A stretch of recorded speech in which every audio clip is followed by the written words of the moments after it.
Bueno, buenas noches a todos. Es una alegría estar con ustedes acá.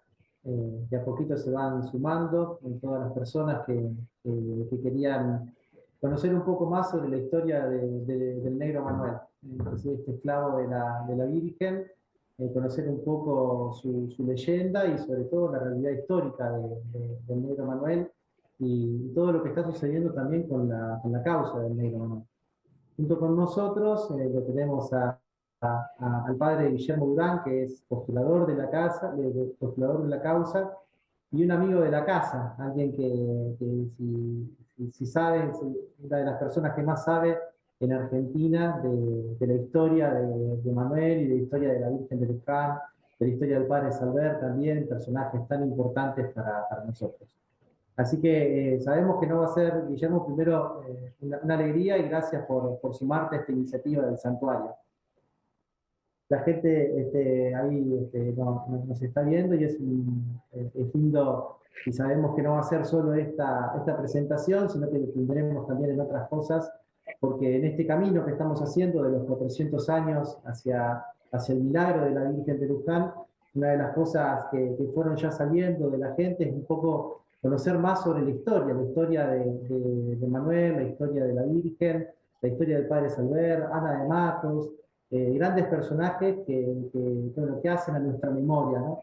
El Papa nos invitaba a tener en el Evangelio Gaudium una memoria deuteronómica que nos ayude también a seguir adelante y a crecer. Entonces es muy lindo poderte escuchar a vos y que nos ayudes también a descubrir más sobre la historia de la Virgen de Luján y de ese modo también enamorarnos un poco más, ¿no? Es decir, de esta imagencita como lo hizo el negro esclavo, ¿no? Es decir, que la llamaba mi amita, que también nosotros podamos tener también este sentimiento. Así que gracias, Guillermo, por este tiempo que te hiciste para con nosotros.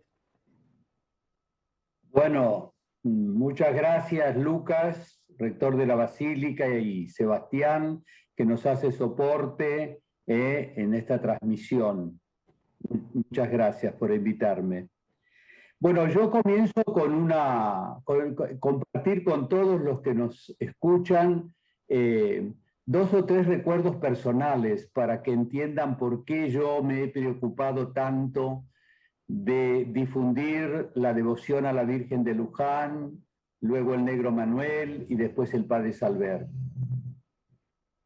Primero, la Virgen ha tejido mi vida desde el comienzo de mi bautismo, porque después del bautismo, mi familia, que es de La Pampa, de un pueblito cerca de General Pico, Trenel, mi madre, acompañada por un hermano de ella, me trajo a Luján cuando yo tenía 1 año y me consagró a la Virgen de Luján, en la sencillez de una mujer de campo.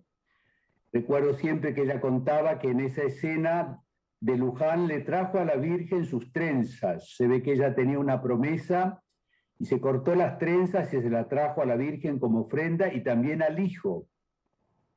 Eso marcó mi vida porque todo el amor mío a la Virgen de Luján viene por mi madre. Y siempre que recuerdo esta escena me conmuevo mucho, porque fue el inicio de un itinerario vocacional que parte de esa consagración a la Virgen de Luján. Cuando yo me ordené de diácono, el destino pastoral de los fines de semana fue la Basílica.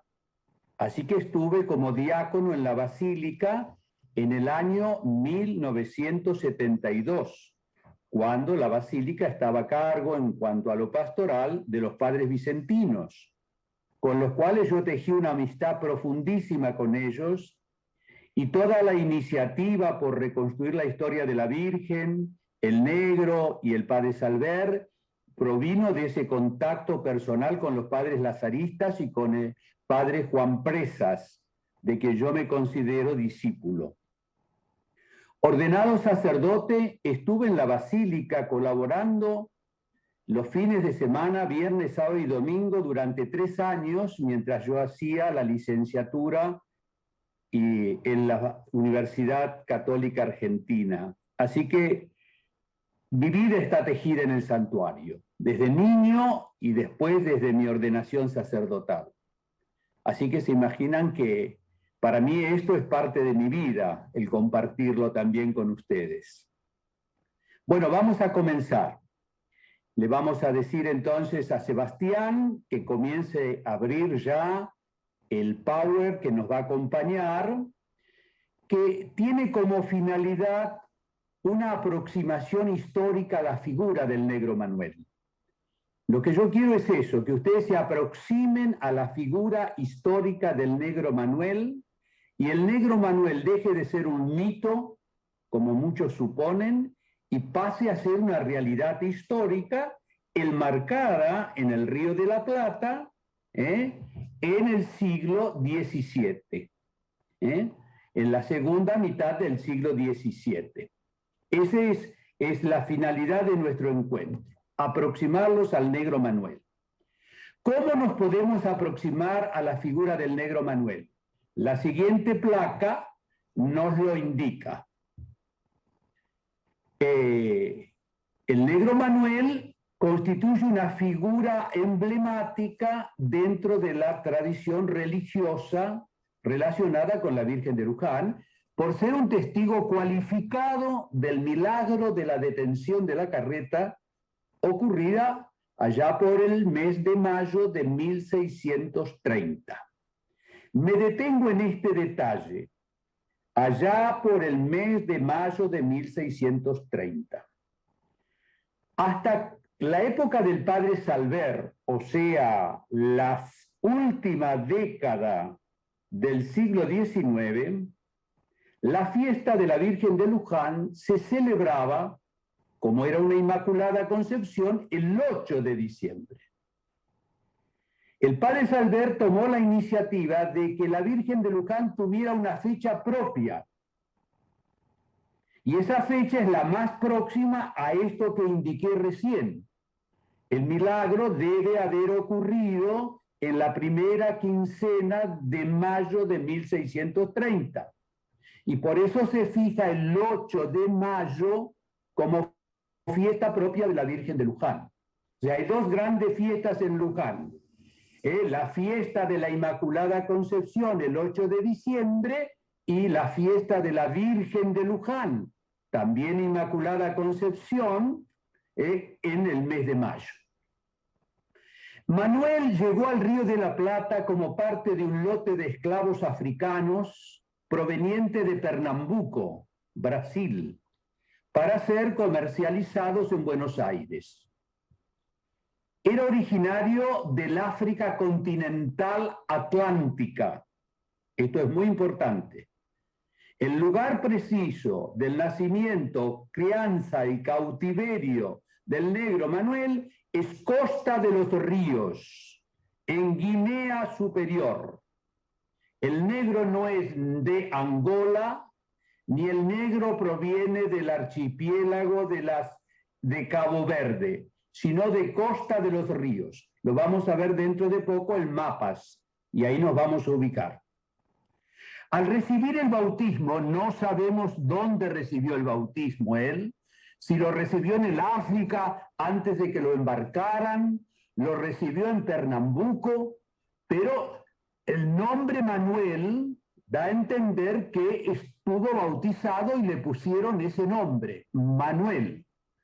Al recibir ese nombre, el nombre cristiano, se le agregó el lugar de nacimiento o procedencia, como era costumbre en la época. Hacía lo que nosotros tenemos, un nombre y un apellido.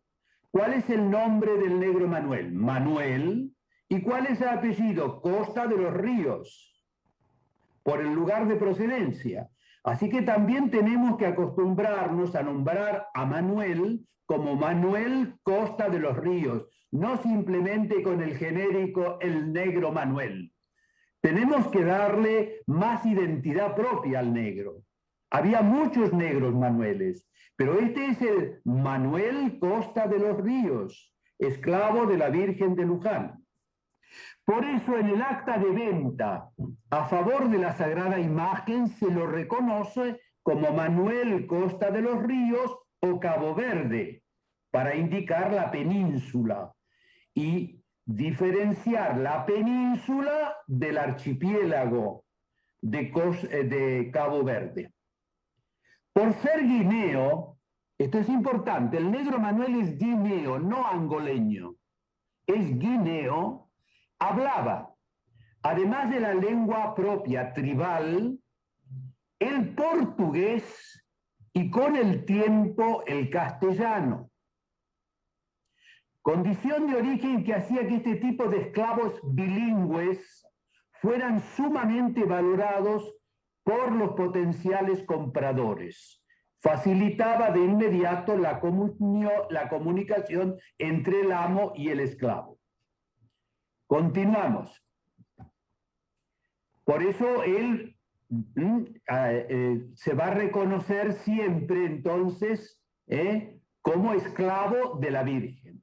Bueno, su primer amo, ¿quién fue el primer amo de Manuel? El capitán que lo trajo de Pernambuco, donde lo compró, a Buenos Aires. El capitán es un portugués, Andrea Juan. Aquí es necesario tener en cuenta esto. ¿Cómo es posible este tráfico comercial entre Pernambuco? El Brasil pertenecía a la corona portuguesa, Buenos Aires y el Río de la Plata a la corona española. ¿Cómo había tanta fluidez en el tráfico comercial? Barcos que vienen de Pernambuco y barcos que de Buenos Aires van a Pernambuco. ¿Había algún tratado comercial entre las dos coronas? No. Cuando comenzamos a leer la crónica, la declaración de una de las fuentes más importantes del negro Manuel, que la vamos a presentar ahora, comienza así: en la época en que las dos coronas estaban unidas, Portugal y España estaban unidas en una sola corona en la persona de Felipe II. Por lo tanto, Felipe II, heredero de la corona portuguesa por parte de su madre, gobierna España, gobierna Portugal y gobierna el Brasil y gobierna el Río de la Plata. Por eso el comercio es tan fluido y por eso esta presencia tan fuerte de portugueses en Buenos Aires. Muchísimos portugueses en el siglo XVII, dedicados al comercio, a la mercadería. Entre esa mercadería figuran los negros. ¿Y de dónde provienen los negros? En esta época no vienen todavía directamente del África, vienen a través del Brasil y sobre todo del puerto de Pernambuco. Así que aquí tenemos el primer amo, Andrea Juan, el capitán que lo trajo. Y luego, por una serie de circunstancias que después vamos a ver, pasó a ser propiedad del comerciante y militar portugués Bernabé González Filiano, distinguido vecino de Buenos Aires, quien al ocurrir el mencionado milagro en la estancia que él administraba una estancia a orillas del río Luján, en los Pagos de Pilar, propiedad de su hijastro, o sea, Diego Rosendo de Trigueros, era el dueño de la estancia. La madre de Diego Rosendo Trigueros, viuda, se casó en segundas nupcias con Bernabé González Filiano. Y como Diego Rosendo de Trigueros era menor de edad, la administración de sus bienes quedó a cargo de su padrastro Bernardo González Filiano.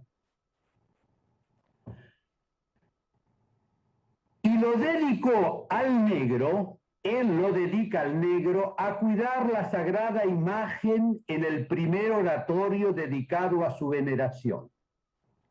En el primer oratorio dedicado a la veneración de la imagen después del milagro que queda ahí en la estancia de Diego Rosendo de Trigueros, que fue sacerdote, ya vamos a ver, fue sacerdote, ahí el negro comienza a ejercer el oficio que las crónicas le atribuyen. Grabar esto. cuidar la sagrada imagen en el primer oratorio dedicado a su veneración. Esto queda cerca de Pilar, también lo vamos a ver en un mapa. Después de muchos años, el negro viene a Luján para desempeñar el mismo cuidado, el cuidado de la sagrada imagen. Años más tarde, los herederos terminaron por venderlo, convirtiéndose en propiedad exclusiva de la Virgen de Luján. Es acá, cuando los herederos lo venden, que el negro pasa ya no a ser propiedad de los herederos de Diego Rosendo de Trigueros, sino un esclavo propio de la Virgen de Luján, a cuyo servicio continuó en la vida de Luján a lo largo de 56 años, hasta su muerte, ocurrida a fines de 1686. Motivo por el cual él siempre consideró ser de la Virgen no más. La famosa frase que siempre repetimos y que hacemos nuestra también, porque nosotros decimos que nosotros somos de la Virgen no más. Por nuestro amor y devoción a ella somos propiedades. Nuestro corazón pertenece también a la Virgen de Luján. Y así la invocaba él constantemente. Ama y señora. Como esclavo que era, la considera su ama y su señora. El negro no consiguió nunca la libertad, no fue un esclavo liberto. Jurídicamente siempre fue un esclavo, ahora esclavo de la Virgen de Luján. Bueno, continuamos. Y por lo mismo fue manifestación viva del tierno amor a la Virgen Inmaculada, siempre devorado de un santo celo para procurar su mayor gloria mediante el fiel ministerio de servirla en condición de humilde sacristán. Esto también es importante. Fue el primer sacristán de la Virgen de Luján, el que cuidó la imagen, el que cuidó el primer oratorio y el que recibió a los primeros peregrinos. Y como él estuvo presente en el escenario, no decimos testigo ocular, sino en el escenario ese, en algún momento es posible que se haya acercado, dado el movimiento que produjo el milagro, es testigo cualificado y por eso se torna sembrador generoso de las obras de misericordia proclamadas por Jesús como camino seguro para alcanzar el cielo. Por eso el oficio del negro es doble. Por una parte, cuidar la imagen, cuidar la capilla, y segundo, hacer una especie de catequista de los peregrinos, comentándole el origen del milagro y los continuos milagros que esa imagen fue haciendo a lo largo de los años. Bueno, nos hemos puesto en contacto con una primera aproximación al negro. Ahora nos preguntamos, ¿de dónde obtenemos nosotros la información para poder decir tales cosas del negro? Las fuentes para su historia, para una historia del milagro de la Virgen de Luján y la vida del negro, las vamos a enumerar ahora. Tenemos, primeramente, 3 miradas sobre el negro tenemos a disposición. Perdón, volvamos a las miradas sobre el negro primero. No me acuerdo el orden. A ver, 3 miradas. Nosotros podemos aproximarnos al negro a través de 3 recursos. 3 recursos de los cuales ustedes van a disponer en la página web del santuario y también va a quedar grabado, esta charla que mantenemos también va a quedar grabada y va a estar acá a disposición de ustedes. En primer lugar, disponemos de un librito del peregrino. Hace muchos años que se reparte en el santuario un pequeño libro que es un compendio de la vida del negro. Así que si alguno de ustedes va al santuario, y lo vea al padre Lucas o o cualquiera de los sacerdotes del santuario, pueden pedir el librito. Si todavía no sé, Lucas, hay ejemplares disponibles del librito. ¿Hay? No sabemos. Bueno, ahí tenemos que buscar los ejemplares. Bueno, está más o menos cerca por si alguno pide el librito. Pero los vamos a tener presentes. Bueno, segundo, contamos de un libro que acompaña el proceso de canonización del negro. Era necesaria una biografía histórica de envergadura, con la fuente, el peso histórico, etc. Y es un libro sobre la investigación histórica sobre el negro Manuel, que se llama Manuel Costa de los Ríos, que fue editado por edición Libros Ágape. Así que ese es un libro de como de 300 páginas. Y también contamos con un artículo que yo he escrito, los tres son de mi autoría, este último, el artículo sobre la historicidad de un personaje central de la piedad lujanense, que próximamente se va entonces a publicar en la revista Teología de la Facultad de Teología de la Universidad Católica Argentina. Así que aquí tienen tres miradas. Si alguien quiere algo muy breve, está el librito. Si tiene deseos de informarse más, un libro mucho más amplio. Y si uno quiere prestar atención al tema, sobre todo del acta de venta, que es el documento fundamental para probar la historicidad del negro, tienen este artículo. Estas tres cosas, el librito, el artículo y nuestra charla van a ser subidos, unos a la página web y otro va a quedar grabada la conversación. Bueno, hay tres miradas sobre el negro. Bueno, ahí tienen el librito del peregrino que les conté. Sigamos, a ver. Ahí está, ¿ven? Este es el librito del peregrino, el negro Manuel, el esclavo donado a la Virgen de Luján, de la leyenda a la realidad histórica. Ahí lo tienen.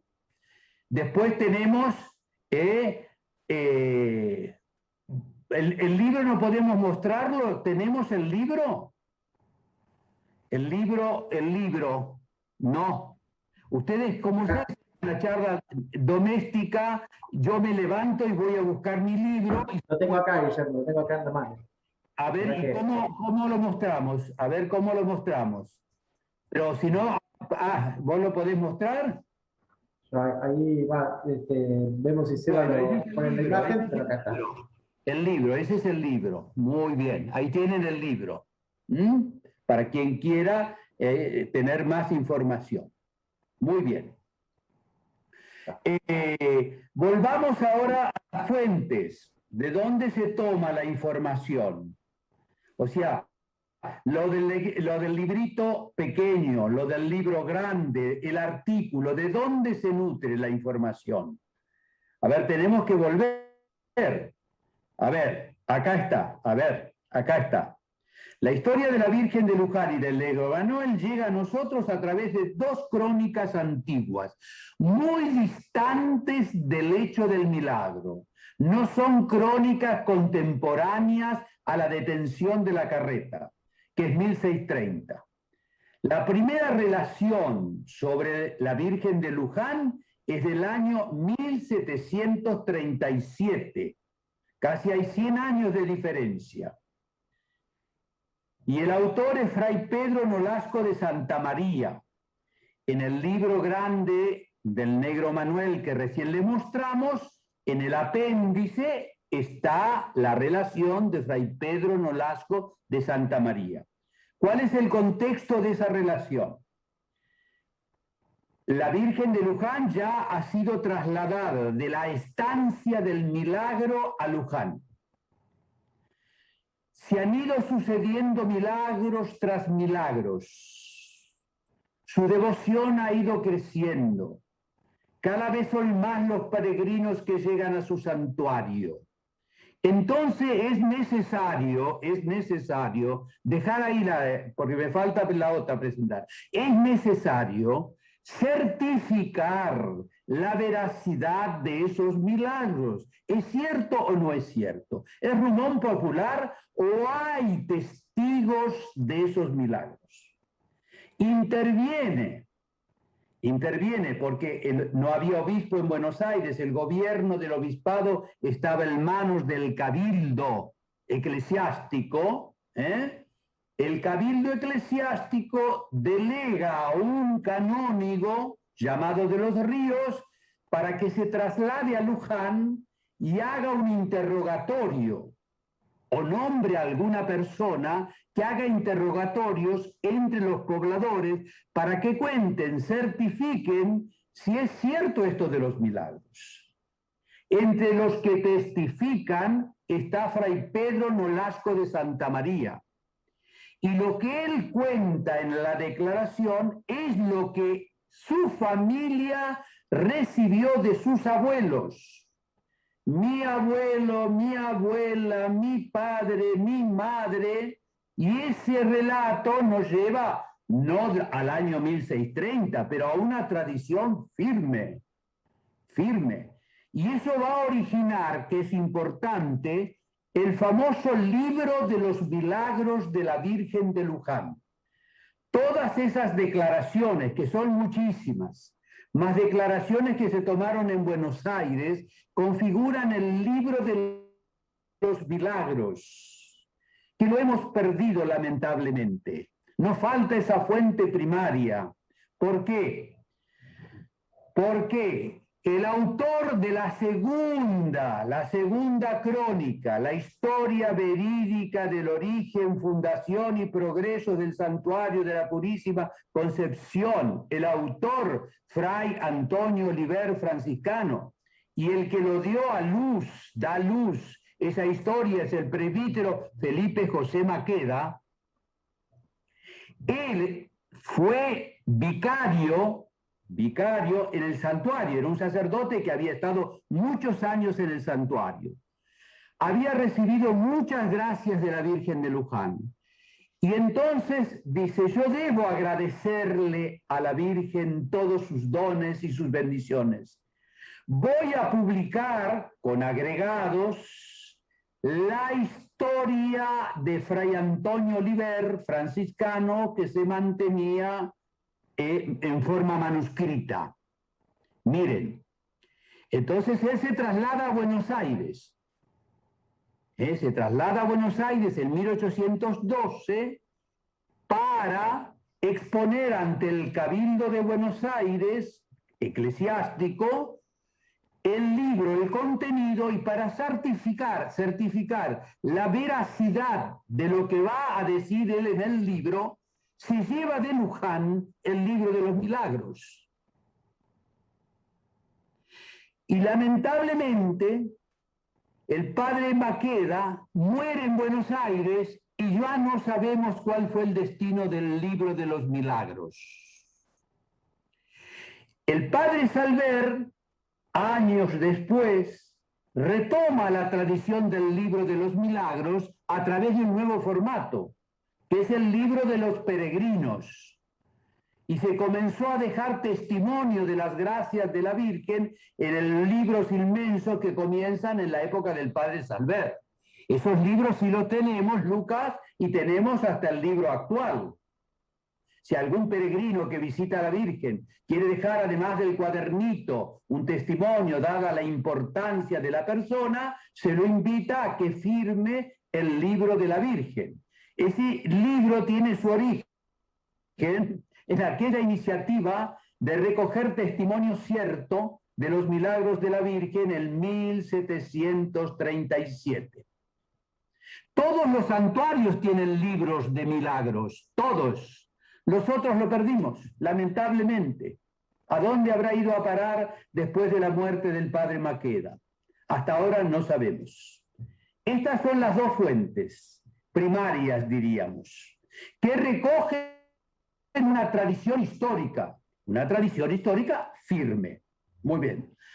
Algunos otros documentos de época y estudios diversos contemporáneos nos ayudan a reconstruir aspectos de la vida del negro Manuel, Por supuesto. El documento fundamental es la carta de venta del negro Manuel a la imagen de Nuestra Señora de Luján del año 1674, que se conserva en el Archivo General de la Nación, en la sala 9, 4862. Bueno, esto es un hallazgo importantísimo, porque hasta ese momento no teníamos un documento que probara la certeza del personaje. Es un personaje histórico, existió, realmente existió. Y no teníamos documento que certificara el lazo de unión entre la Virgen y el negro.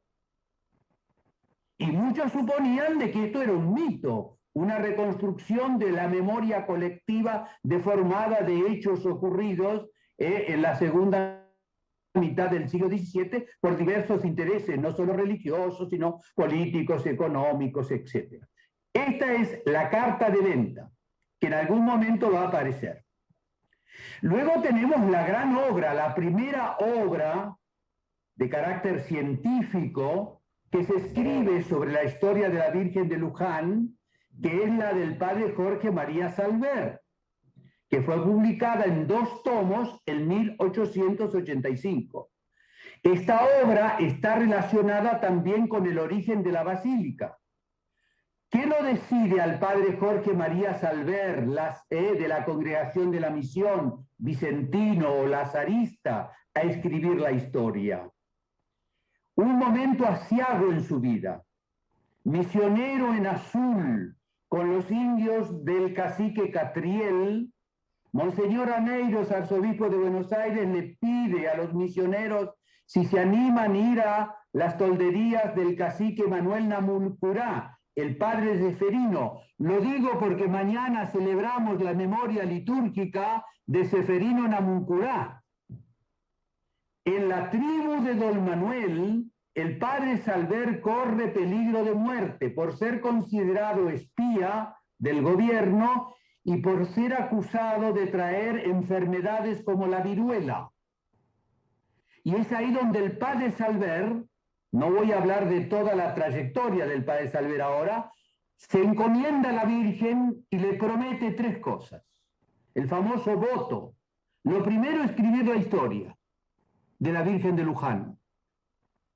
Segundo, difundir su culto.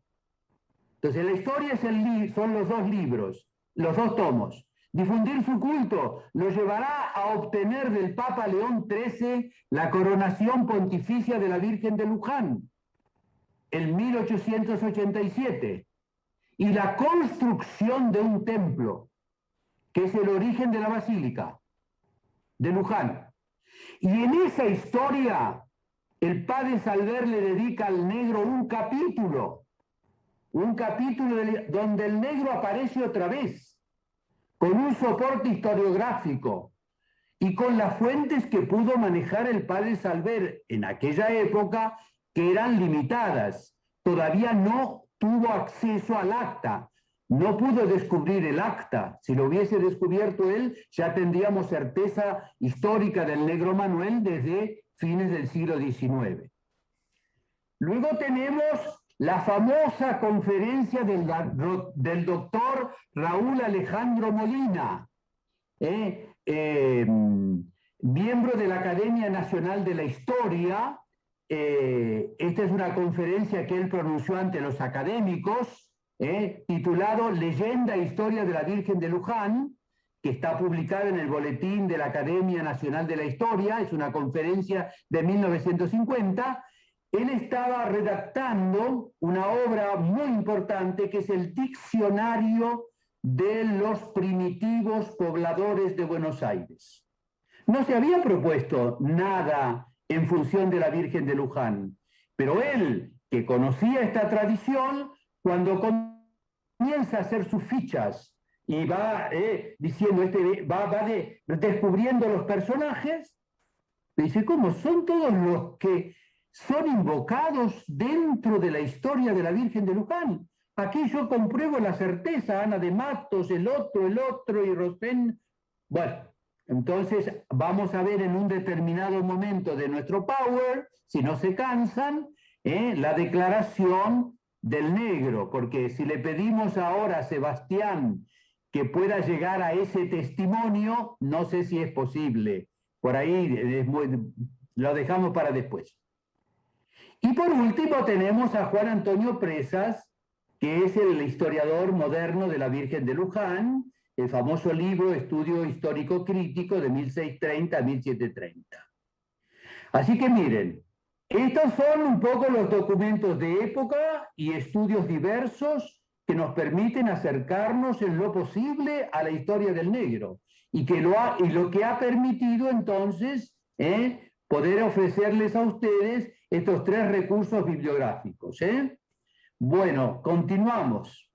Primero, a ver, ¿qué nos dice la crónica de Pedro Nolasco sobre el negro? O sea, la declaración de 1737. No van a encontrar ustedes en ninguna parte una biografía del negro.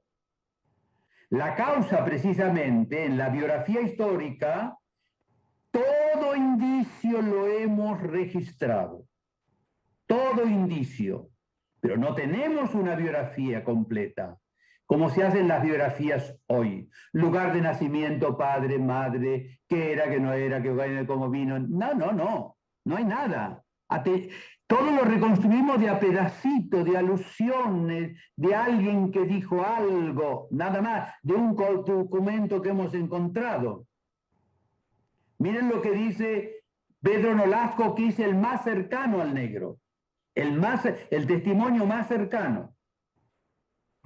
Esta es la imagen de Nuestra Señora de Luján, que estuvo muchos años en lo de dicho Rosendo, en un oratorio muy corto y muy venerada la imagen de todo el pago. Y dicho Rosendo dedicó un negro llamado Manuel al culto de dicha imagen, quien cuidaba de la lámpara de dicha señora que incesantemente ardía. No dice más. No fue una declaración sobre el negro, sino una declaración sobre el origen de la devoción a la Virgen de Luján, donde el negro entra. Así que más no me va a decir la crónica de Pedro Nolasco. Luego pasamos al otro testimonio, a la crónica de Olivier Maqueda de 1812. Interesante, 1812. ¿A dónde se imprimió esto? Porque la crónica de Pedro Nolasco es un manuscrito. En cambio, la historia, la crónica de Olivier Maqueda es un librito. ¿A dónde se publicó? En la imprenta de los Niños Expósitos de Buenos Aires. Es un libro perteneciente a la imprenta de los Niños Expósitos, que es la imprenta que el virrey Bertis hizo traer de Córdoba después de la expulsión de los jesuitas. Esa imprenta fue un recurso para mantener este asilo hospital de niños de Buenos Aires. Todo lo que se imprimía tenía una especie como de impuesto a favor de la casa de los Niños Expósitos. ¿Qué dice Maqueda? Negro Manuel, persona de llamativa candidez y simplicidad. El negro cumplió el ministerio de sacristán con suma abnegación a lo largo de 54 largos años, considerándose, según se lo había dicho su primitivo amo, como afirma el cronista Antonio Oliver, pertenecer a la Virgen y que no tenía otro amo a quien servir más que a la Virgen Santísima. Fue así que desde aquel instante el negro Manuel se convirtió en esclavo donado a su exclusivo servicio, profundamente convencido convencimiento que lo llevó a repetir sin claudicar: yo soy de la Virgen nomás. De esta fuente sale la expresión de Maqueda: soy de la Virgen nomás. Esas palabras Maqueda la pone en boca del negro, según la tradición que él recibe. No es que habló con el negro. Esto lo quiero insistir, porque si no, embarramos la cancha, como se dice. Tenemos que ser muy fieles a la historia. No se puede contribuir a la causa del negro magnificando los datos. Hay que decir lo que realmente sabemos sobre el negro y nada más. Eso es fundamental para la causa. La veracidad histórica de lo que decimos. Por lo tanto, toda la tradición sobre el negro se acota mucho. Es poquita la información que tenemos. El negro más bien es guardado en la memoria colectiva. Y es ahí donde se agiganta su figura, o sea, desde la dimensión religiosa. Bueno, sigamos. Sigamos un poquito. Tengan paciencia porque a veces... Bueno, acá aparece el libro que yo le pedía a Lucas. Este es el libro grande sobre el negro Manuel. Muy bien. Miren ustedes lo importante. A ver, pero no me saques la imagen porque si no, no puedo... A ver, esta es la tapa del libro. ¿Ven cómo lo llamamos? No decimos el negro Manuel. Decimos Manuel Costa de los Ríos. Fiel esclavo de la Virgen de Luján. ¿Por qué decimos fiel y no él? Porque hubo otros negros y otros esclavos al servicio de la Virgen de Luján, constantemente. Y fueron fieles también a su oficio. Hasta en la época de Maqueda hubo esclavos al favor de la Virgen y se compraban esclavos para, sobre todo, el mantenimiento del santuario y de la estancia de la Virgen. Había mucho esclavo. Ahora, este adquiere una figura muy importante porque es el que se relaciona con el origen del milagro. Y este es el cuadro de Joan Bajac, el pintor catalán, que esto es propiedad de la basílica. Este es el cuadro que le dije a Lucas que hay que hacer limpiar para exponerlo otra vez.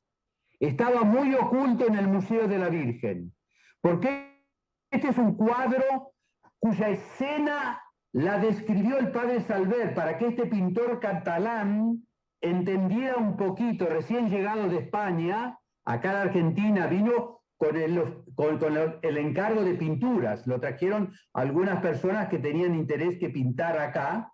Entonces, el padre Salver lo ubicó en La Pampa, ahí está. ¿Ven? La escena. Y ahí aparece el negro. ¿Lo ven al negro? Yo no puedo compartir el puntero, si no es mucho lío. Pero si alguien tiene el punterito, Sebastián, ahí el negrito, está el negro ahí puesto, ¿ven? Bueno, ese es el valor de esa pintura. Y esta es una reconstrucción histórica del negro. Este es un guineo, no un angoleño. Las reproducciones del negro hasta ahora han sido o del Congo o de Angola. Este es un guineo. Por eso la crónica habla de la larga barba del negro. Muy bien, ahí lo tienen. Inspirado me lo pintó una señora de acá de Mercedes. Muy bien. A ver, el libro comienza con estas dos citas que sintetizan la vida del negro Manuel. Estas dos citas. La primera tomada de Bartolomé de Albornoz, del Arte de los Contratos, Valencia, 1573. Esto es cosa clara, que es contra conciencia, porque es guerra injusta y robo manifiesto, no respeto de que entran en la tierra, que es de otro reino, sino que no tienen autoridad para lo que hacen. Y es contra derecho divino y humano enojar a quien no les ha enojado, cuando más privarlos de su libertad y ponerlos en servidumbre, que es igual a muerte. ¿Qué significa esto? Bartolomé de Albornoz condena el tráfico de negros que los portugueses han organizado en el África.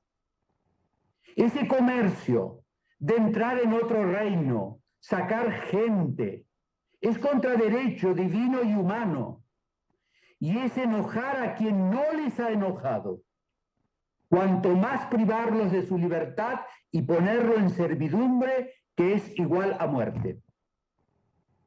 Este es el negro. El negro es un hombre que sufrió esto. Y esto está en el alma del negro. Y esto es parte de la religiosidad del negro, porque los humanos lo tuvieron siempre por esclavo, pero hay alguien, que es la Virgen de Luján, que le devolvió su dignidad, su plena dignidad humana. Ese es el decreto más profundo del negro. Tuvo un ama distinta, no fue un ama humano, fue un alma divina, una ama madre para él.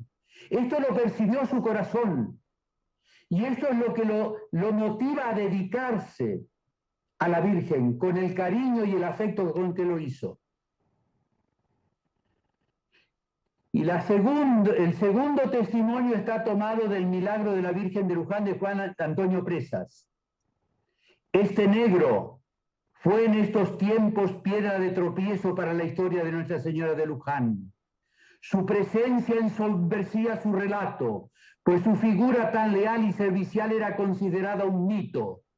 Pero la paciente labor historiadora dio sus frutos, y así sabemos que realmente el negro Manuel sirvió muchísimos años a la Santa Virgen, que además estaba casado con una mujer criolla llamada Beatriz. Esto que dice Presas yo no lo comparto, porque no puedo encontrar un testimonio firme que me hable de que el negro estuvo casado con una mujer criolla llamada Beatriz. Porque aparecen 3 negros o 4 como propiedad de Filiano. Y hay uno que se llama Manuel casado con Beatriz. ¿Era el negro de la estancia? Yo no me animo a afirmarlo, porque no tengo certificación histórica. Pero sí tengo certificación histórica de que no es un mito a través del acta. El acta prueba la certeza histórica del negro. Cuando Portugal adquiere potencia naviera en el Atlántico, sus barcos comienzan a moverse, a partir de fines del siglo XV, aparece una ruta portuguesa que con los barcos recorre todo el litoral africano atlántico. Y precisamente en el Golfo de Guinea, yo no tengo, pero fíjate el Golfo de Guinea, después de la panza del África, ahí, el Golfo de Guinea, hacia abajo hasta Angola, es la zona de extracción de esclavos. De ahí provienen por mucho tiempo los esclavos que vienen a América. En el 18 van a ir los barcos en busca de esclavos al Océano Índico, al otro lado, al este del África, y vendrán otro tipo de esclavos, los esclavos azules, de un negro azuladísimo, muy grandes, de mucha estatura, pero eso es en el siglo XVIII recién. Bueno, continuemos, mostremos esto que es importante para ubicarnos. Ahí tienen un mapa de época ahora, un mapa de 1683. Vean en el mapa, por una parte a la izquierda tienen el archipiélago de Cabo Verde, lo ven con todas sus islas. Hacia la derecha tienen el Cabo Verde como península, ve que se introduce en el mar, ahí lo tienen. ¿Y por qué se llama Costa de los Ríos? Porque miren la cantidad de ríos que hay ahí. Esta es la patria del negro. De aquí salió el negro, y de aquí fue traído al Brasil. Este es un mapa importante de 1686, contemporáneo al negro. ¿Ven? Y ahí están los barcos, ¿ven? Los barcos dibujados, los barcos que vienen a buscar esclavos. ¿A cambio de qué? De algunas mercaderías que se le entregaba a los jefes tribales. Es importante, no salían con un lazo, diríamos, a cazar negros. Era un negocio donde los negros eran entregados por hermanos propios de raza. Los caciques sabían cuándo venían los portugueses. Le facilitaban a ver que me salga la palabra naviera, el desembarco en lugares estratégicos, protegidos. Además, había agentes portugueses que recolectaban negros durante 2 o 3 meses, los almacenaban hasta a la espera de los barcos. El negro estuvo almacenado y es posible que durante la época del almacenamiento recibiera el bautismo. Algunos recibían el bautismo arriba del barco ya. Bueno, continuemos. Este es el drama, a ver si yo me expreso bien. A ver, ¿cuál es el tejido interior de su alma? El alma del negro es el alma de un esclavo, o sea, de una cosa, de una mercadería. Se lo trata como un animal, se lo captura, todos los esclavos se los captura, se los priva contra derecho humano y divino, y se los convierte en una cosa, se los cosifica. Esta situación es la que redime al negro, el contacto con la Virgen.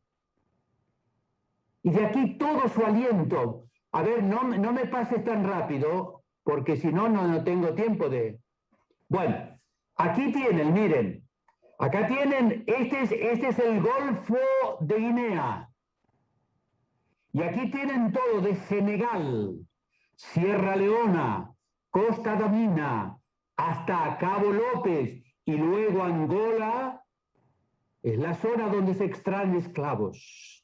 Millones de esclavos que se reparten entre Estados Unidos, en Mesoamérica, que llegan por supuesto, a las islas del Caribe, algodonales, zafra, cuidado de animales, hasta la minería. En el Brasil se llena de negros esclavos y llegarán también al Río de la Plata y se difundirán en el interior del actual territorio argentino, en diversos lugares, donde la densidad de la población negra era muy acentuada. Por ejemplo, Corrientes, algunas zonas de Córdoba, donde eran esclavos en las estancias de los jesuitas.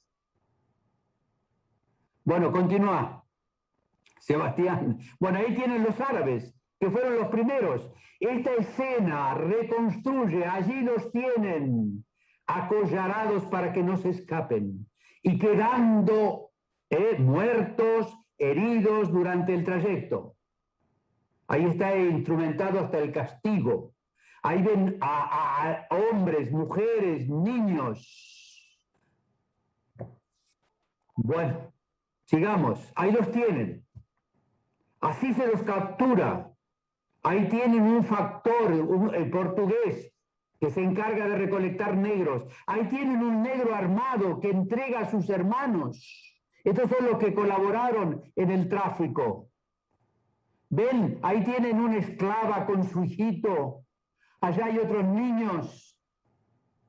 Avanzan a donde los van a almacenar a la espera de los barcos. Sí. Bueno, ahí viene marcarlos como la hacienda. Aquí viene la marca del propietario. Esta es la carimba, la marca de fuego. No hay hierro sino a cobre. Y con una lámina de papel para que no se ampollara. Un negro podía tener hasta 3 marcas según pasara por diversos mercados. El negro estaba marcado. Esta es la marca humana. Y aquí tienen la fortaleza de Cacheu. Este es uno de los principales puertos de embarque del África. Posiblemente en Cacheu fue el negro embarcado rumbo al Brasil. Si es que no dio alguna otra vuelta. Y aquí tienen lo más emblemático, el castillo de San Jorge de Minas. Esta es la prisión. Los negros, después de los almacenes a la espera del barco, eran encerrados en esta fortaleza. Aquí amarraban el barco y ahí como subimos ganado un camión ahora, son los negros introducidos en los barcos.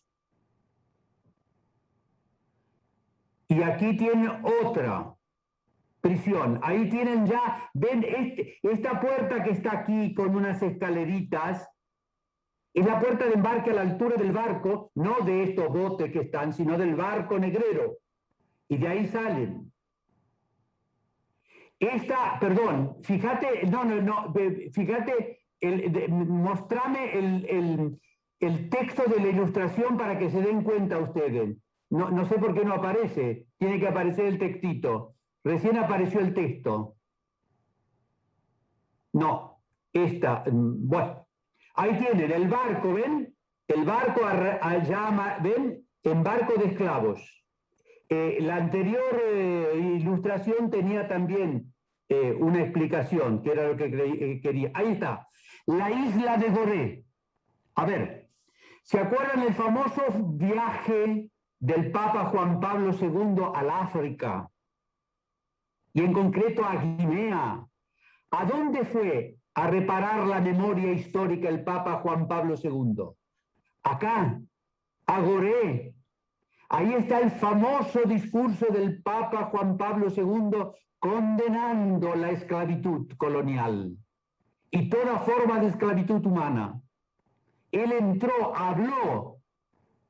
El discurso lo dijo dentro de Gorée, dentro de la prisión. Si a alguno le interesa, busque el discurso por Vatican, el discurso del Papa Juan Pablo II en la isla de Gorée. Conmovedor. Bueno, continuemos. Ahí tienen el embarque de los negros. ¿Ven? A la bodega. Ahí tienen. ¿Ven quién va? Miren, y esto es la bodega. Así venían.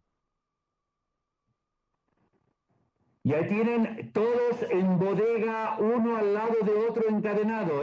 Si bien es un barco del 18, donde ya la capacidad ha aumentado, es esto. Bueno, ahí tienen las rutas. ¿Ven? Desde el Golfo de Guinea, a ver, vean ustedes, Pernambuco. Ahí apareció Pernambuco. ¿El negro fue llevado a otro lugar? No lo sabemos. Puede haber sido llevado a Cartagena de Indias, en Colombia, y de ahí recaló en el Brasil. No lo sabemos, no podemos inventar.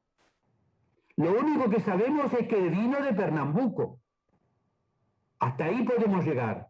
Sabemos el lugar de donde proviene y el lugar donde arribó por primera vez. Pernambuco, por lo menos, ahí fue embarcado por el capitán Juan Andrea y traído a Buenos Aires. Ven, con el correr del tiempo aparecen rutas más directas de esclavos a Buenos Aires. Una de la zona de Angola, por eso veo mucho de esclavo angoleño en el Río de la Plata, y después viene la ruta de Mozambique, la que yo le digo, en el mar Índico. Esta es la isla de Madagascar, y de ahí vienen. No se imaginan la travesía, la cantidad de negros que morían en la travesía. En el libro está reconstruido hasta la alimentación que le daban. Ahí tienen un barco negrero del 16 y del 17. En algo semejante a esta carabela vino el negro del África a América. Miren lo que es esto. Ahí tienen barcos negreros del 16 y del 17. Este es un filebote. Ahí tienen los barcos negreros, estas son las urcas, otro tipo de barco. Y aquí tienen un patache. El negro vino, el barco donde lo trajo Juan Andrea, o Andrea Juan, era en un patache. Este es un patache, este es el que arribó a Buenos Aires. Bueno. Ahí tienen la única ilustración, grabado de época, cerca de 1645, de lo que era el puerto de Pernambuco. Y ahí tienen algo similar al patache San Andrés al mando del capitán Andrea Juan. En un barco semejante a esto vino. Aquí viene un lote de negros, además de las mercaderías propias. Bueno, como ustedes van a disponer del librito, lo podrán leer al librito del peregrino, recurriendo a la página de la Basílica. Ahí está reconstruido cómo llega. No tenemos tiempo, no podemos decir todo. ¿Cómo llega? Muy bien. ¿Y cómo se enlaza con la Virgen de Luján? Y aquí tienen el trayecto, el famoso camino de Buenos Aires a Córdoba y a Córdoba del Tucumán, a Santiago del Estero. Pero no podemos entrar en eso, porque el objeto no es. Aquí tienen la imagen de la Virgen de Luján, la Inmaculada, la que queda en la estancia de Diego Rosendo, y la compañera, esta sedente, que es la Virgen de Sumampa. La caravana de carretas siguió con esta imagen, la otra quedó, que es la actual, la imagen que tenemos en el santuario.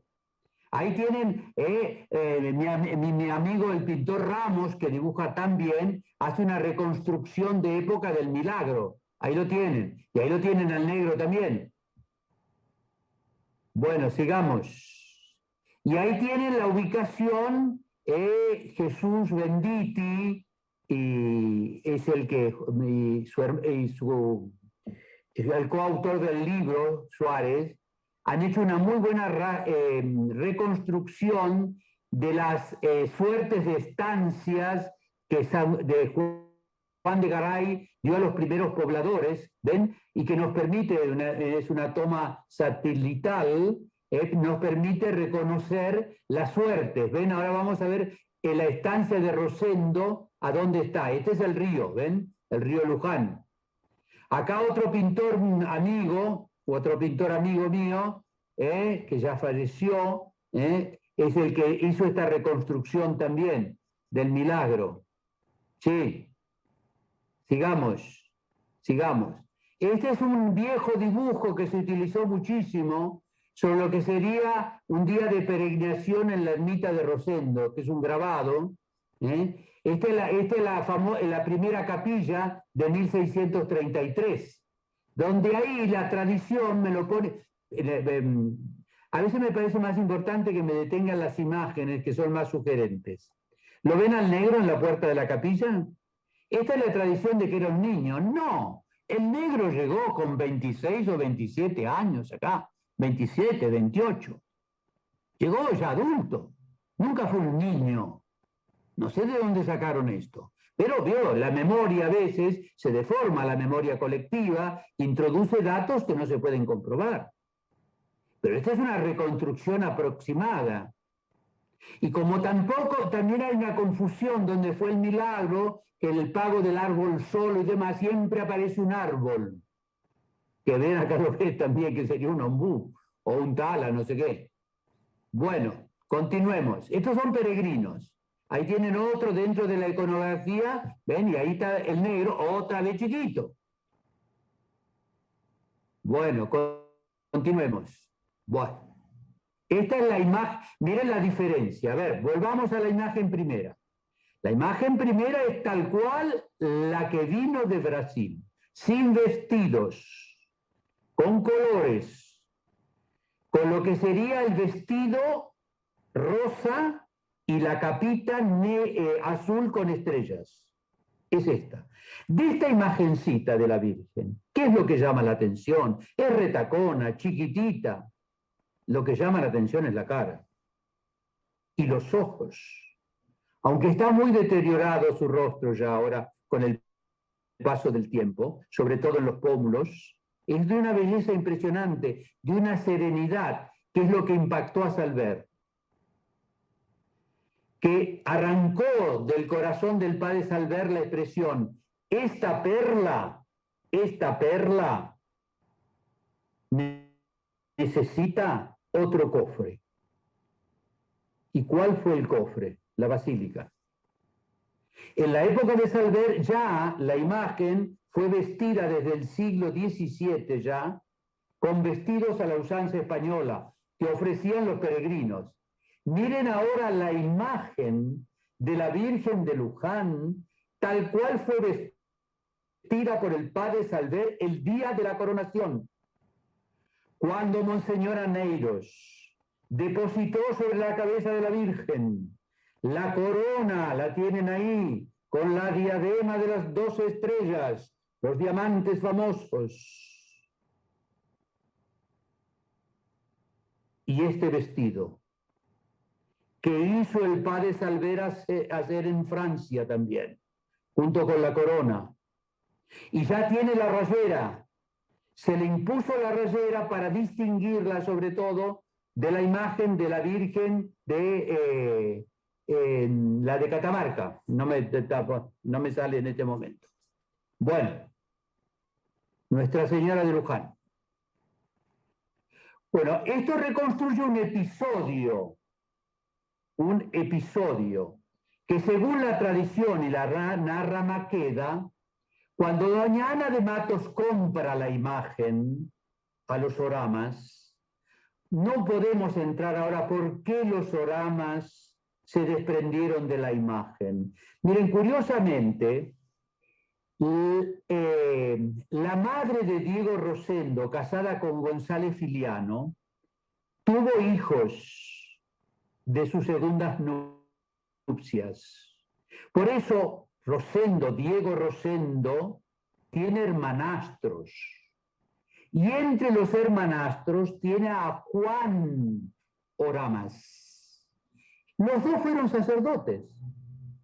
Y los dos fueron sacerdotes del Obispado de Buenos Aires, con oficio en la catedral. ¿Cómo es posible que dos sacerdotes se desprendieran de la imagen? Es imposible que en 3 minutos pueda yo explicar eso, pero en el libro está todo explicado. Cambió el camino viejo a Córdoba, cambió, lo acercaron más al actual Luján, por lo tanto el tráfico pasó por ahí, pierde importancia, había mucho robo en la estancia donde estaba el primer oratorio, incluso algunos peregrinos robaban hacienda, y hay otros motivos más. Y doña Ana de Matos, que era estanciera en Luján, se interesó en comprar la imagen y se la vendieron en 200 pesos de aquella época. Y cuando la traen la imagen de los oramas a Luján, a la estancia de doña Ana, a un aposento, después viene la capilla de Montalvo, etc., la Virgen se escapó. Según decía doña Ana de Matos, la Virgen desapareció. ¿Y a dónde la encontraron? En la estancia de Rosendo. ¿Y por qué? ¿Y por qué la Virgen se escapaba? Dice la tradición porque no habían traído al negro. Doña Ana de Matos no compró al negro, compró la imagen. Y cuando la Virgen no se escapó más, cuando interviene la autoridad eclesiástica, según la tradición, y se hace esa procesión que menciona Maqueda, de que la imagen solemnemente fue traída de la estancia de Diego Rosendo, primer oratorio, a Luján. Y entonces aquí mi amigo Rodolfo Ramos, representa la escena. Para que vea que hay una autoridad eclesiástica, pone a un obispo ahí. Yo no sé si hubo obispo o no hubo obispo. Y pone también un representante real, también. Y bueno, y ahí aparece el negro, y traen a la imagen. Y como siempre en las peregrinaciones, perros, ¿vieron? Siempre hay perros. Bueno, acá también, en este grabado hay 2 perritos. Entonces, ahora el negro se queda en Luján. Y ahí comienza otra historia del negro, la segunda fase de la historia del negro. Bueno, aquí tienen reconstruido en un mapa, ¿ven? La estancia de Rosendo, por lo cual queda en Villarrosa actualmente. Acá está el río Luján, aquí ocurrió el milagro, acá está Escobar, ¿ven? Ahí está Escobar, acá está Pilar. El trayecto ese que recién vimos es este trayecto. La trajeron acá, ven, hasta Luján. Carlos Ken, Ruiz, ubíquense, ven, General Rodríguez. Bueno, y aquí tienen la escena fundamental que nos interesa marcar, que es el momento, entonces, en que el negro, que ha estado muchos años en Luján sirviendo a la imagen de la Virgen, por préstamo, es reclamado por herederos de la familia de los Oramas. En el año 1673, el matrimonio compuesto por Catalina Páez Clavijo y Pedro Gutiérrez Garcés, casados en 1671, presentaron un reclamo judicial ante la Audiencia de Buenos Aires en el año 1673, peticionando la entrega del negro Manuel por formar parte de la dote matrimonial. Ya ha muerto Rosendo de Oramas. ¿Quién administra la masa de bienes? La estancia, las propiedades en Buenos Aires, su hermano, el sacerdote Juan Oramas. Como cabeza de familia, tiene que distribuir las dotes para el casamiento de sus sobrinas. Entonces, Juan de Oramas, cuando hace la dote correspondiente a su sobrina, Catalina Páez Clavijo, incorpora al negro como parte de la dote. Por lo tanto, constituido el matrimonio, dijo, el negro nos pertenece. Es parte por testamento de la herencia que me corresponde a mí por dote matrimonial. Entreguen al negro. Que el negro pase de Luján a servir nuestra casa en Buenos Aires. Dicho reclamo motivó la presentación de una defensa del negro Manuel, aduciendo que su verdadera ama no era Catalina Páez Clavijo y su esposo Pedro Gutiérrez Garcés. Que su verdadera ama, según le había dicho su primitivo amo, era de la Virgen. Y por lo tanto es ahí donde aparece la famosa expresión, yo soy de la Virgen no más. Entonces se produce una negociación. El negro no se quiere ir. No se lo puede retener al negro porque hay una demanda judicial. Hay que llegar a un arreglo. Vamos a hablar con este matrimonio, a ver qué hacemos. Bueno, el matrimonio dice que está dispuesto a venderlo al negro. Si se lo pagan, el negro se queda en Luján. Miren qué historia. La venta y traspaso del negro Manuel a la cofradía de Nuestra Señora de Luján en diciembre de 1674. Es la cofradía primera de Luján, la que compra al negro. Bueno, ahí tienen el acta. Este es el documento más precioso. Este es el acta de venta del negro. Ahí la tienen. Ven, no voy a poner a leerla, ustedes la tienen en el libro grande, está toda el acta y estudiada, con las firmas y todo. Perdón, esta no, esta es la acta de venta, esta es, a favor de la Virgen de Luján.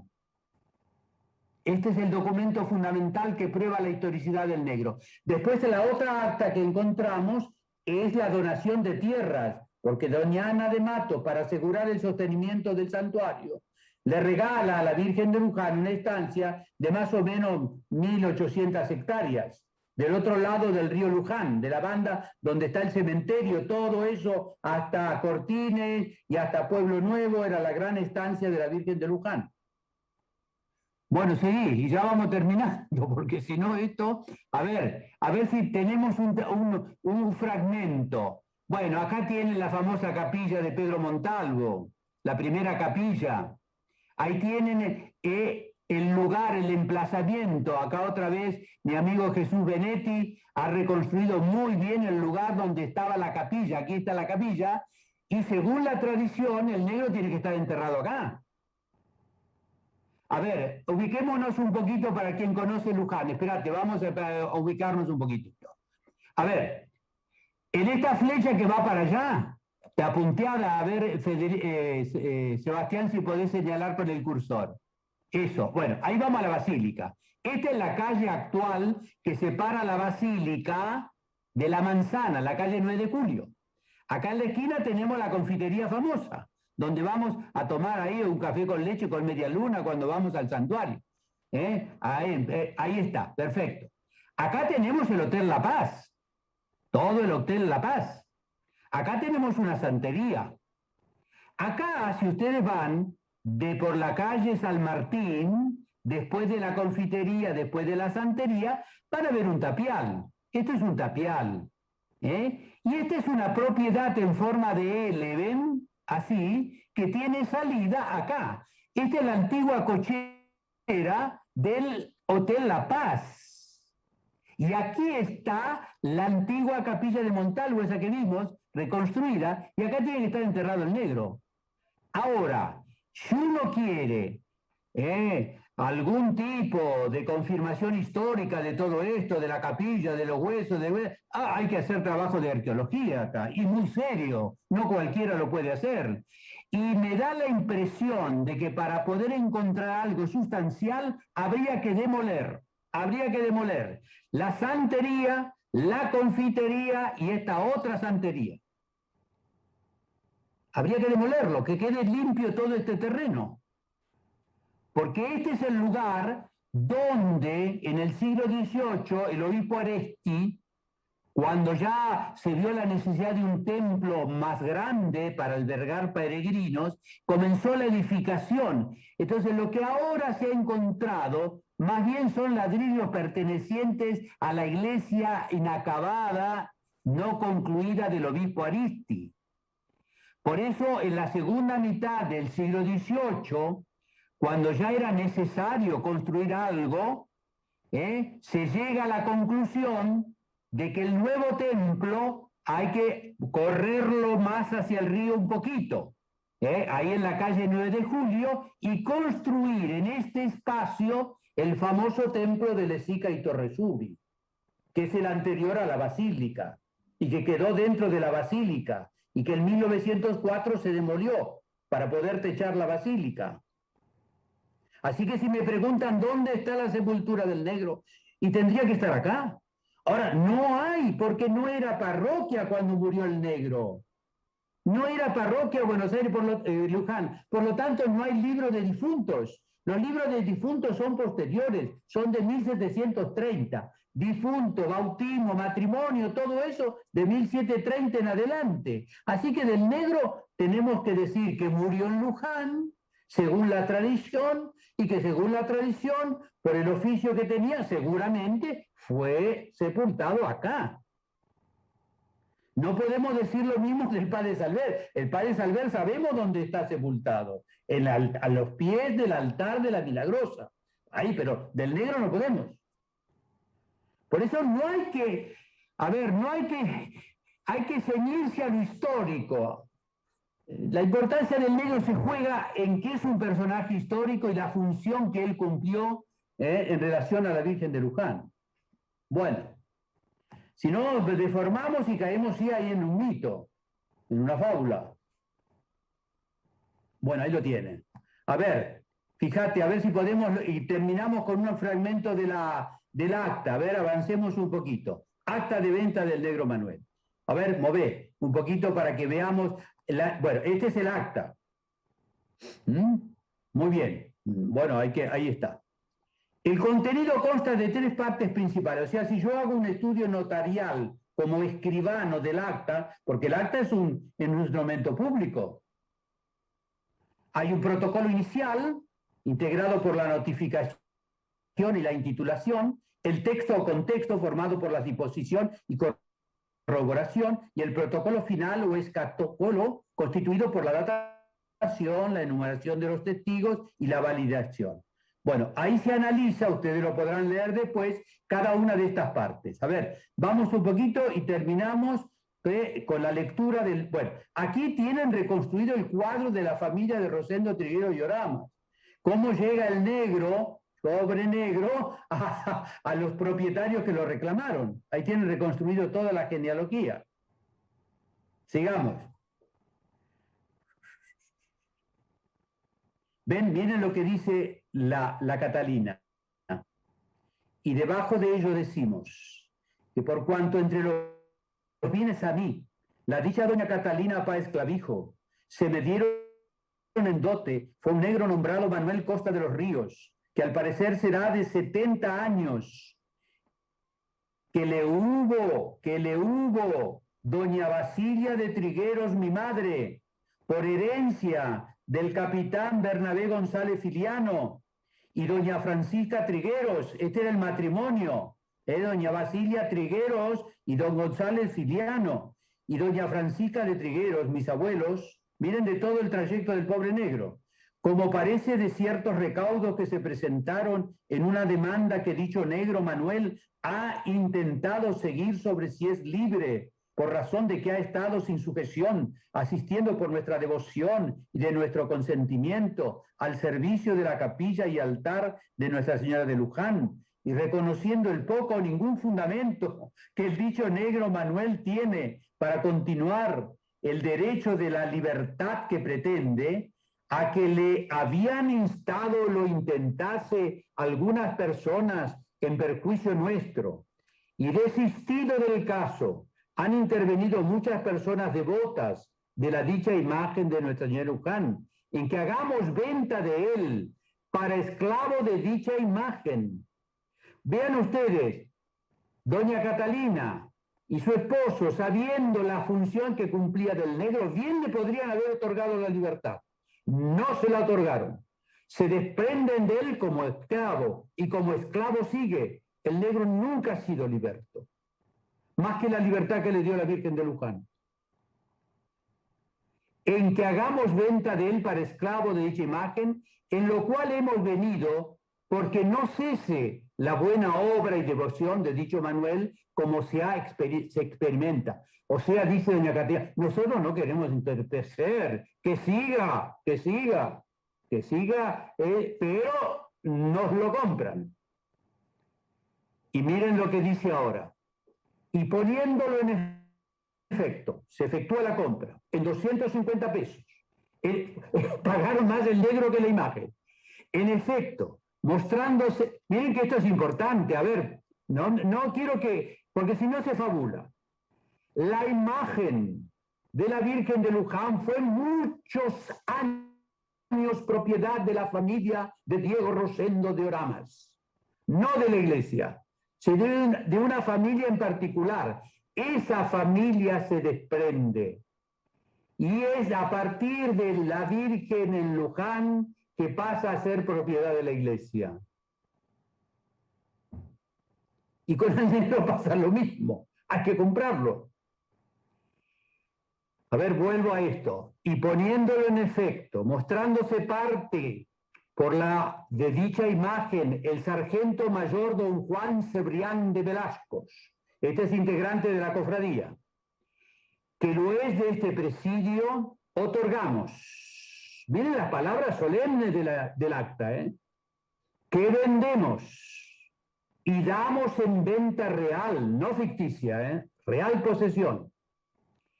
Desde ahora, para en todo tiempo, al dicho sargento mayor don Juan Cebrián Velasco, para la dicha capilla de la dicha imagen de Luján, para donde está y a donde quiere fuera trasladada, le sirva y cuide de su culto, veneración y aseo, y asimismo, para quien su causa hubiere y en su derecho sucediere en cualquier manera que sea, sin lo asegurar de vicio. Miren, certifican, el negro no tiene vicio, no tiene tacha, o sea, ningún impedimento corpóreo, ni defecto, ni enfermedad,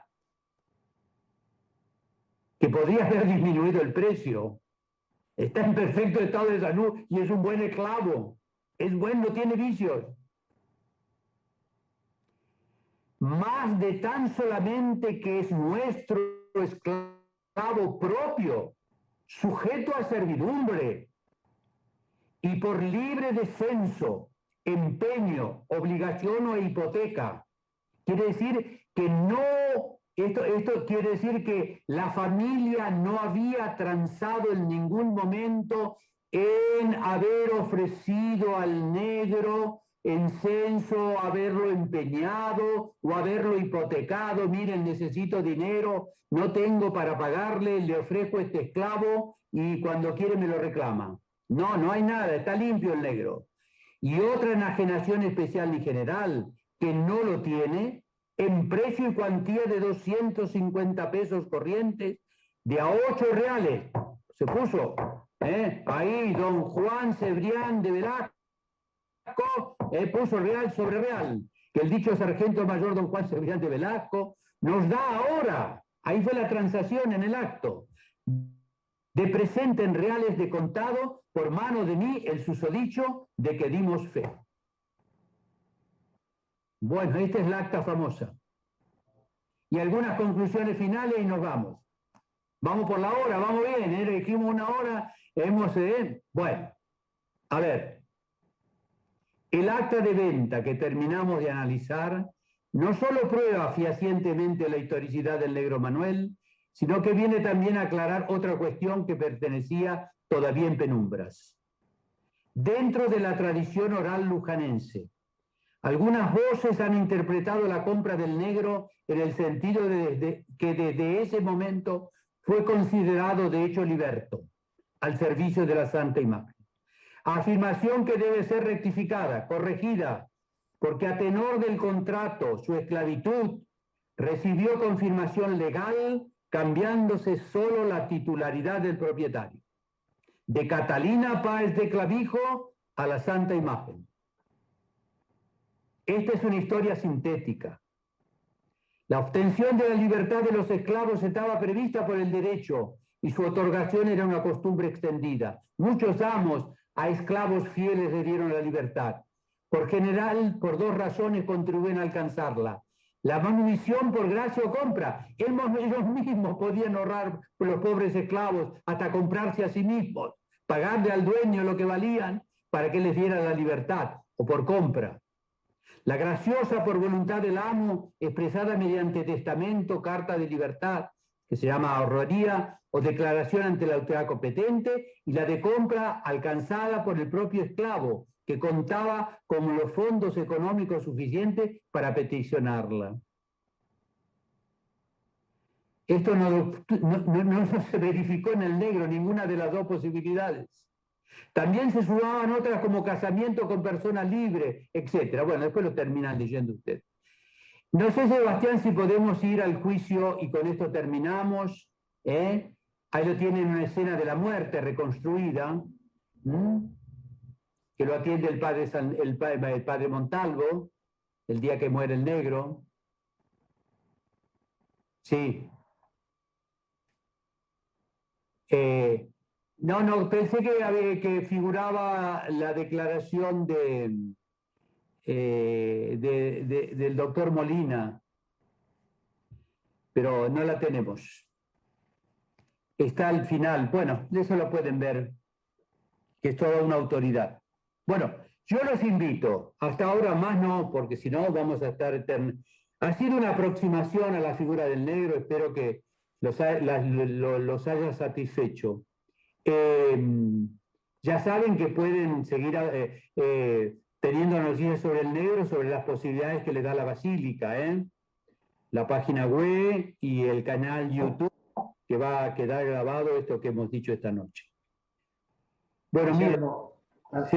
No sé si querías, hacemos la oración si vos querés, pero antes de eso agradecerte esto y bueno, quedaron muchos comentarios de agradecimiento, algunas preguntas para hacerte, pero lo dejamos para otro momento, todo lo que la gente fue proponiendo y bueno, seguramente como te decía al principio, no será la única vez que estés con nosotros, ¿no?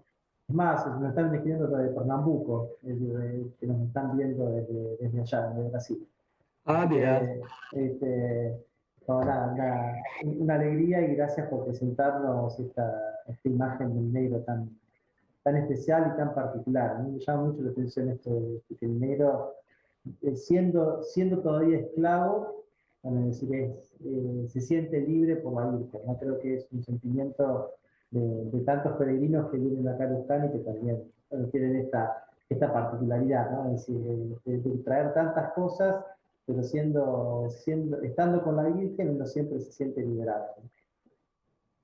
Bueno, la causa del negro la comenzamos, yo soy el postulador, como lo dijo el padre García, en el 8 de mayo del 2016. Ahí comenzamos la causa, y ahora la causa está muy avanzada, la documentación casi está terminada, esperemos el año que viene ya mandarla a Roma.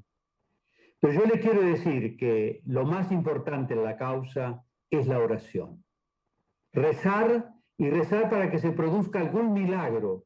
Milagro fulminante, ¿eh? Fulminante. ¿Esto qué quiere decir? No certificar que yo a través del negro conseguí una gracia, sino que bajo un estudio médico se pueda decir que la mejoría total, la curación de alguien, por ejemplo, no tiene explicación natural, científica.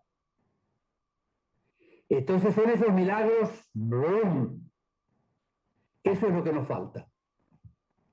Así que acompañemos con la oración la causa. Por eso vamos a rezar la oración oficial. Esta es la oración para pedir la gracia de la canonización del Negro Manuel, que se va junto con las estampas que del Negro Manuel se reparten en el santuario siempre.